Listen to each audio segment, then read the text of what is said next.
Michael ملوئے اور insurance fraud. ناظرین، دولت کی خاطر کسی کا قتل کر دینا ایسا واقعہ ہے جو ہزاروں لاکھوں مرتبہ رونما ہو چکا ہے اور ہو رہا ہے۔ تاہم مائیکل ملوئے کے قتل کا قصہ اس سلسلے میں بے حد دلچسپ بھی ہے اور عبرتناک و سبق آموز بھی۔ ملوئے 1873 میں آئرستان میں پیدا ہوا، تاہم اس کی زندگی کا بڑا حصہ امریکہ میں گزرا۔ امریکہ میں اس کی زندگی کوئی خوشگوار نہ تھی۔ وہ پوری عمر گزر اوقات کے لیے چھوٹے موٹے کام اور عارضی نوکریاں کرتا رہا۔ 1933 میں اس کی عمر 60 برس تھی اور وہ نیو یارک کا رہائشی تھا۔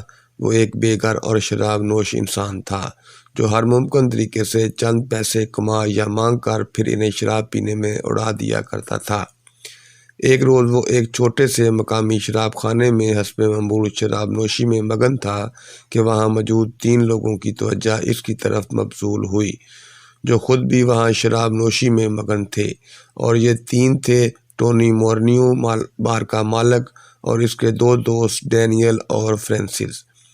یہ تینوں دوست کئی ماہ سے ملوئے کو اس بار میں آتے اور مدہوش حالت میں ایک طرف بیٹھ کر شراب پیتا دیکھ رہے تھے، اور بعض دفعہ اسے از راہ ترہم اپنے خرچے پر شراب بھی پلوا چکے تھے۔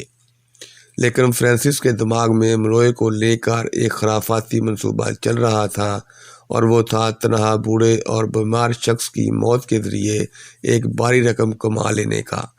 فرانسس نے اپنا یہ منصوبہ باقی دونوں دوستوں سے بھی شیئر کیا۔ اس کے مطابق میں ملوئے کے لیے ایک اچھی خاصی رقم کی انشورنس پالیسی خریدوں گا، پھر ہم اسے مفت میں جتنی شراب وہ پینا چاہے اسے اتنی پلا دیا کریں گے۔ پہلے سے ہی بیمار اور بدحال ملوئے اس طرح ایک آدھ ماہ میں ہی کثرت شراب نوشی کے باعث لڑک جائے گا، اور انشورنس کی رقم ہم آپس میں تقسیم کر لیں گے۔ چنانچہ اس منصوبے پر کام شروع ہو گیا۔ انہوں نے اس پلان میں ایک چوتھے شخص جوزف مرفی کو بھی شامل کر لیا، اور اس نے خود کو انشورنس کمپنی کے سامنے ملوئے کا بھائی ظاہر کرنا تھا۔ ان چاروں نے مشترکہ رقوم سے ملوئے کے لیے $3576 کی ایک انشورنس پالیسی خریدی، جس کا وصول کنندہ ملوئے کا جعلی بھائی مرفی تھا۔ اس پالیسی کے تحت ملوئے کی موت پر انہیں ایک بھاری رقم وصول ہونا تھی، جسے پھر وہ چاروں تقسیم کر لیتے۔ چنانچہ اس منصوبے پر عمل درآمد شروع ہو گیا، اور اگلے دن سے ہی وہ چاروں ملوئے کے ساتھ بہت اچھے سے پیش آنے لگے، اور اسے جی بھر کے مفت شراب پینے کے لیے آفر بھی کی، جسے ملوئے نے فوراً قبول کر لیا اور ایک کے بعد ایک پیک پینا شروع ہو گیا، یہاں تک کہ مزید ایک قطرے کی بھی گنجائش باقی نہ رہی۔ اس رفتار سے اندھادھند شراب نوشی سے تو اسے مرنے میں محض چند دن ہی درکار تھے، لیکن کئی روز گزر جانے اور سینکڑوں پیک شراب کے بعد بھی اس کی موجودہ صحت میں معمولی سا بھی بگاڑ تک نہ دیکھنے کو آ رہا تھا۔ صاف ظاہر تھا کہ پوری زندگی کثرت شراب نوشی کے باعث اب وہ اس کا عادی ہو چکا تھا۔ چنانچہ مزید کچھ دن گزر جانے کے بعد چاروں منصوبہ سازوں نے اسے ریگولر شراب دینے کی بجائے اسے میتھانول پلا دینے پر اتفاق کیا۔ وہ اگلے روز انہوں نے اسے شراب کے نام پر میتھانول کے کئی پیک پلا دیے۔ میتھانول کے 2 پیک کے برابر مقدار بھی انسان کو ختم کر دینے کے لیے کافی ہے، مگر حیرت انگیز طور پر ملوئے اچھی خاصی مقدار میں میتھانول پی جانے کے بعد بھی صحیح سلامت اٹھ کر بار سے چلا گیا، اور اگلی شام وہ پھر سے بار میں تھا۔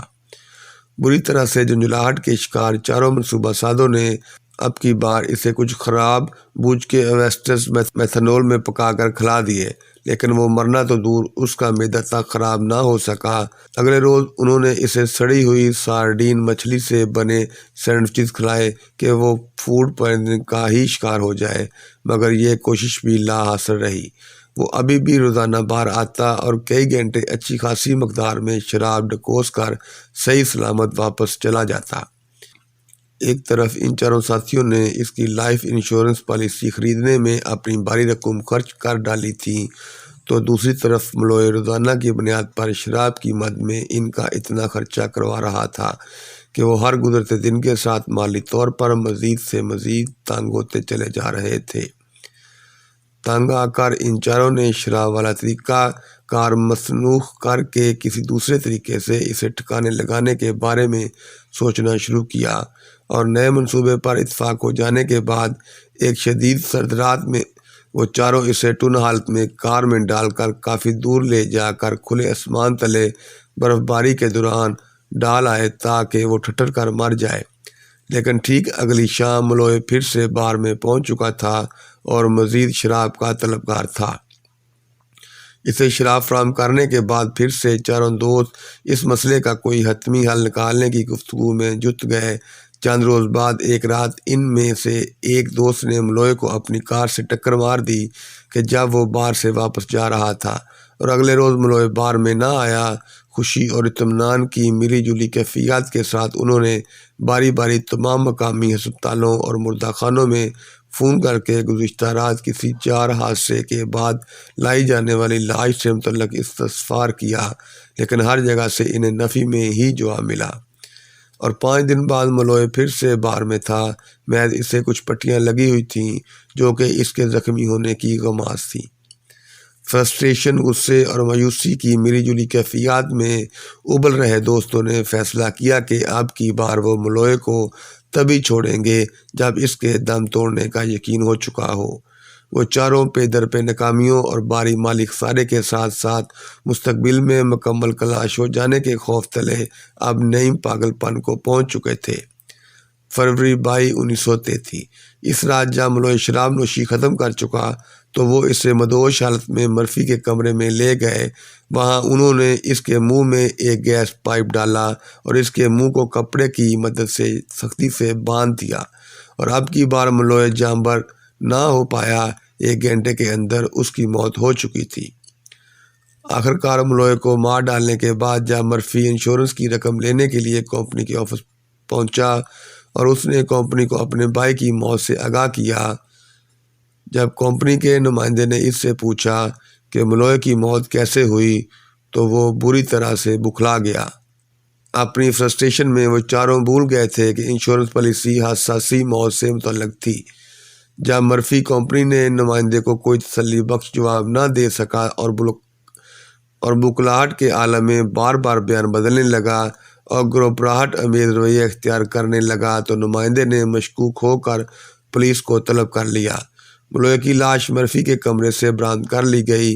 لاش کے طبی تجزیے سے فوراً یہ ثابت ہو گیا کہ یہ 100% ایک قتل کی واردات ہے، ورنہ ایک غیر متعلقہ شخص مرفی کے کمرے کی چابی حاصل کر کے اس میں داخل ہو کر کمرے کا گیس پائپ اپنے منہ میں ڈالنے کے بعد اپنے چہرے پر کپڑا کس کر باندھ لینے سے تو رہا۔ چاروں مجرموں کو فی الفور گرفتار کر لیا گیا۔ مختصر عدالتی کارروائی کے بعد ان چاروں پر مائیکل ملوئے کا قتل ثابت ہو گیا۔